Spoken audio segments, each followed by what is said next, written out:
Martin, great to see you. Just give us your reaction to what the United States is saying today about Sudan. Well, in a sense, they are drawing a line, at least for the moment, under a process which has failed. I mean, they've tried really hard to bring everybody together with the African Union and some of the Arab states, and to try and impose a ceasefire. But frankly, the real problem is that the two generals who are fighting this out are prepared to go on to the end. And in those circumstances, there is no room really for a ceasefire when both of them still think they can win.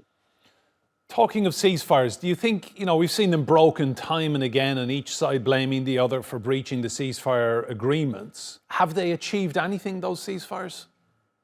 Yes, they have. I mean, they've allowed people to escape from their homes, to then flee into exile either in South Sudan or across the border into Chad or up into Egypt, which a lot of people have done if they have any kind of money. So that they have been useful, and they've also allowed people to get out of their houses, to collect water, to collect food where they can. So I'm not suggesting that they haven't been a good idea. But the problem is it's coming to the end of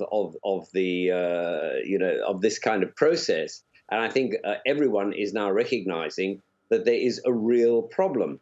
And you know that the United Nations special representative there recently talked about the situation in El Janino, which is in the west of Sudan, as being absolutely catastrophic, with large-scale attacks on civilians based on their ethnic identities. What you're effectively having is the RSF using its troops, who were the Janjaweed, don't forget that, to purge Africans. And when this was raised by a leader in the area, he was murdered.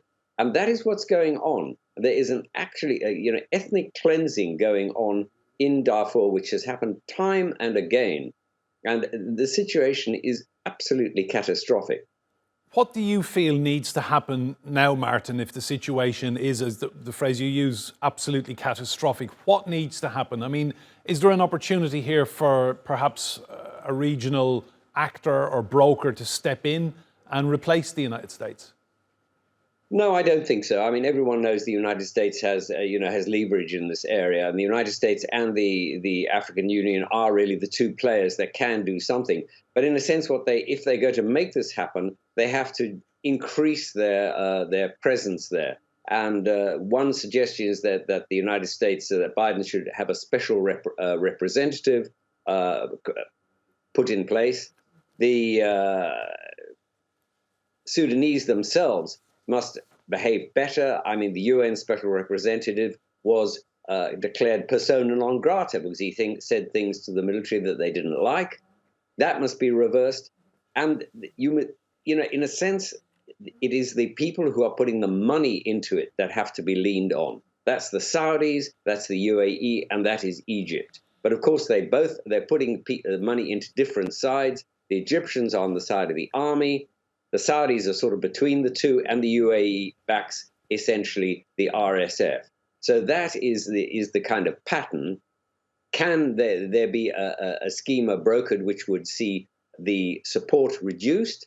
Possibly. There's a discussion in the United Nations this afternoon in the Security Council, and perhaps something will come out of it. But in the past, these resolutions or attempts to put resolutions before the Security Council have been blocked by the African Union representatives because they don't like the United Nations getting involved in what they see as an African affair. But quite frankly, the African Union has been powerless to act. So it's a series of very complicated maneuvers that need to be undertaken.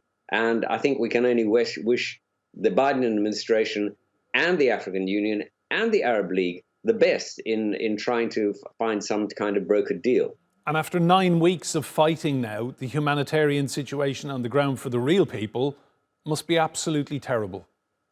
Absolutely terrible. I mean, it's indescribable. I mean, people are, close to death because they cannot leave their homes in Khartoum. They're finding it incredibly difficult to get the basics of life.